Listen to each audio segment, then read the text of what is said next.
Ya, untuk membahas bagaimana temuan Survei Nasional Indikator Politik Indonesia soal evaluasi publik terhadap 10 tahun pemerintahan Presiden Joko Widodo, saat ini kita sudah tersambung dengan Profesor Burhanuddin Muhtadi, Direktur Eksekutif Indikator Politik Indonesia. Selamat sore, Prof. Burhan. Sore, Putri Celia.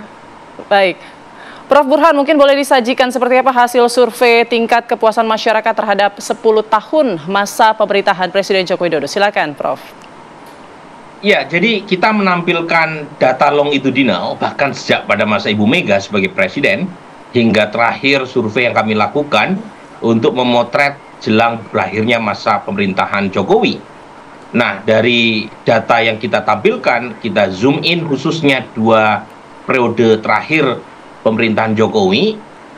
Pertama, kesimpulannya kalau kita lihat dari data tren yang muncul di layar TV One ini, itu approval Presiden Jokowi secara umum lebih tinggi di periode kedua ketimbang periode pertama. Nah, periode pertama terlihat masa bulan madu Presiden Jokowi dengan publik itu berakhir dengan cepat. Jadi bahkan waktu itu sempat hanya 40-an% masyarakat yang approve terhadap kinerja Presiden bulan Juni 2015. Nah, alasan kami saat itu adalah kami melihat ketidakpuasan dipicu oleh inflasi 7,3%. Nah, kebijakan pertama Presiden Jokowi setelah dilantik sebagai presiden periode pertama, yaitu Oktober 2014, adalah menaikkan harga BBM. Dan itu memukul approval Presiden cukup tajam. Nah, ini berbeda dengan awal pemerintahan Pak SBY. Tetapi Presiden Jokowi cepat melakukan proses pemulihan. Dana subsidi yang dihemat dari kenaikan harga BBM dipakai buat infrastruktur, termasuk juga buat social assistant, dan itu memulihkan approval beliau di sepanjang 2016 sampai terakhir survei kami lakukan September 2024. Memang kalau kita zoom in khusus 2 bulan terakhir, Putri, itu ada sedikit penurunan approval Presiden Jokowi. Di bulan Juli itu mencapai 82%.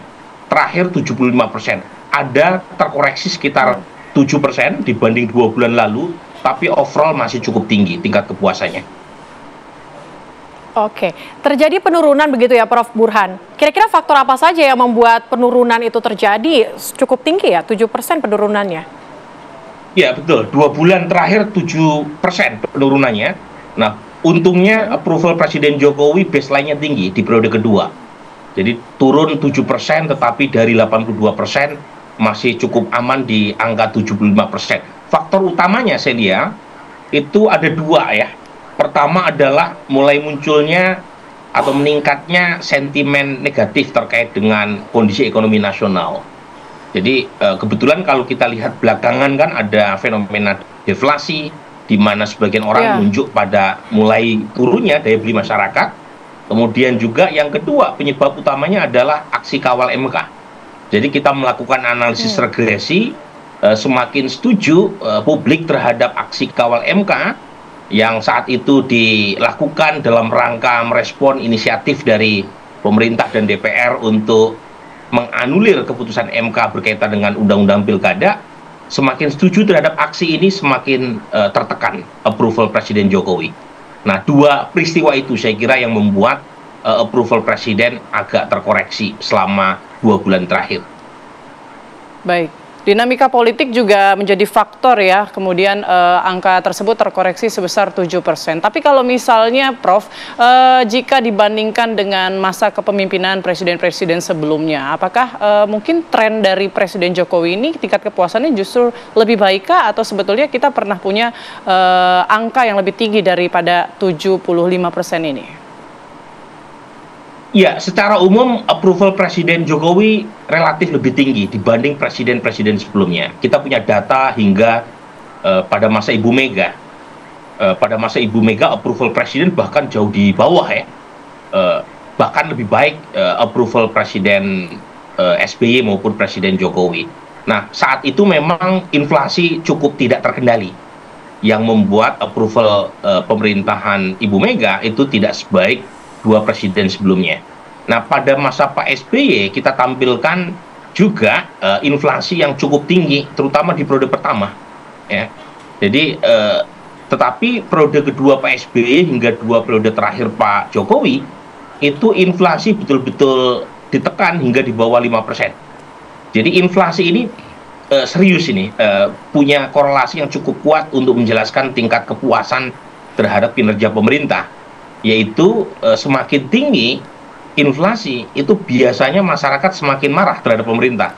Karena kalau inflasi tinggi, kebutuhan masyarakat meningkat karena meningkatnya harga-harga kebutuhan, harga-harga barang, sementara pendapatan tetap, dan akhirnya mereka mencari pelampiasan kemarahan.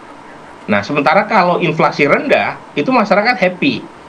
Nah, inflasi rendah ini bisa jadi karena faktor-faktor macam-macam ya, termasuk kalau pemerintah mengimpor barang, masyarakat tidak terlalu peduli, yang penting harga barang terjangkau.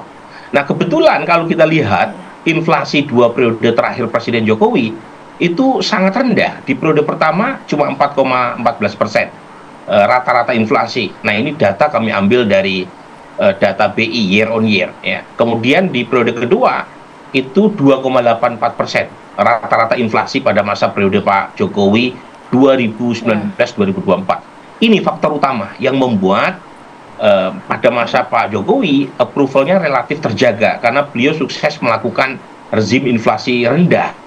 Nah, tentu saja tidak cukup ya hanya mengatasi masalah inflasi. Ada beberapa catatan dan menurut saya sangat make sense ya, berkaitan dengan komitmen Presiden Jokowi, masalah pemberantasan korupsi. Dalam survei kami juga dicatat pemerintah dinilai buruk dalam upaya menciptakan iklim pemberantasan korupsi. Itu datanya kita tampilkan juga, termasuk juga isu demokrasi yang mengalami penurunan. Tetapi overall masyarakat yang menganggap isu ekonomi itu lebih penting, ternyata lebih banyak ketimbang isu-isu yang berkaitan dengan demokrasi.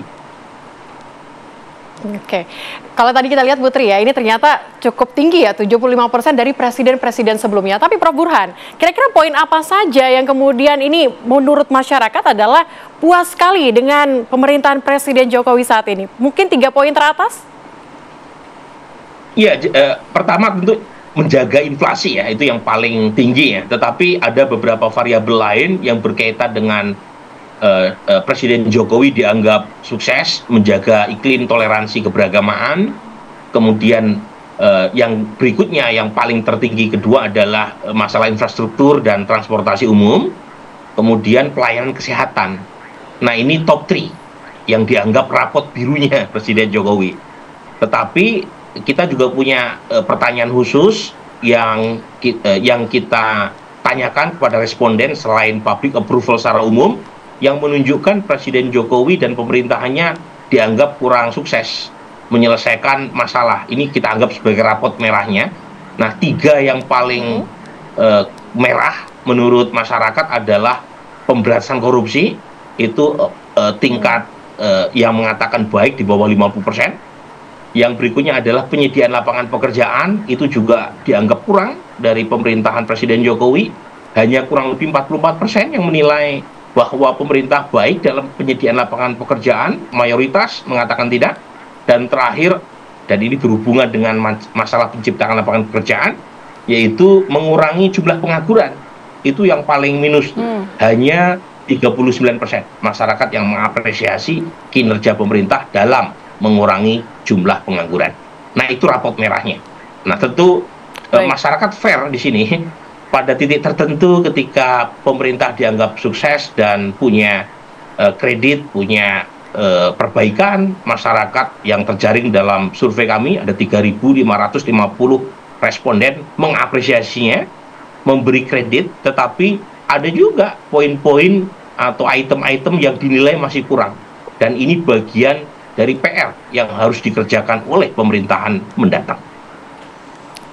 Betul sekali. Setuju Prof. Burhan, karena memang kita tahu ya, belakangan atau di akhir masa kepemimpinan Presiden ini memang angka pengangguran lebih tinggi karena memang penciptaan lapangan kerjanya tidak sebanding dengan jumlah peningkatan dari pencari kerjanya. Mungkin apa yang menjadi catatan dari indikator politik untuk Presiden selanjutnya mungkin ya, apa mungkin tadi sudah disampaikan soal korupsi, demokrasi, kemudian juga lapangan kerja, kalau inflasi relatif terjaga, tapi selain itu sektor apa saja yang mungkin perlu ditingkatkan juga dan juga dipertahankan berdasarkan dari koresponden Anda?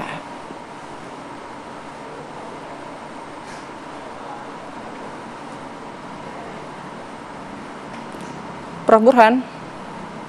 Halo? Ya, Baik. terdengar suara saya, Putri? Terdengar, Prof. Burhan. Baik. Oke. Baik. Ya, Tadi jadi- sudah disampaikan oleh Prof. Burhan ya. Bahwa tadi ada ketidakpuasan atau rapor merah dari Presiden Joko Widodo itu tadi soal demokrasi, ketenagakerjaan, betul, pengangguran yang tinggi penciptaan juga. lapangan kerja dan juga angka pemberantasan korupsi juga masih dinilai rendah. Dan itu menjadi catatan dan juga PR besar untuk Presiden terpilih selanjutnya itu Prabowo Subianto. Terima kasih banyak Profesor Burhanuddin Muhtadi sudah bergabung bersama kami. Sehat selalu. Selamat sore, Prof. Makasih, Putri. Apakah ini masih Indonesia yang sama? Sepertinya tidak. Kita berubah, Indonesia pun bertumbuh. Semua yang terkendala perlahan berubah nyaman terkendali. Berkat inovasi dan kebijakan, lahirkan baiknya perubahan. Hasilnya nyata, mudahkan kita berkelana. Memangkas jarak, dekatkan waktu, mudahkan temu. Terima kasih Presiden Jokowi untuk semangat 10 tahun membangun negeri.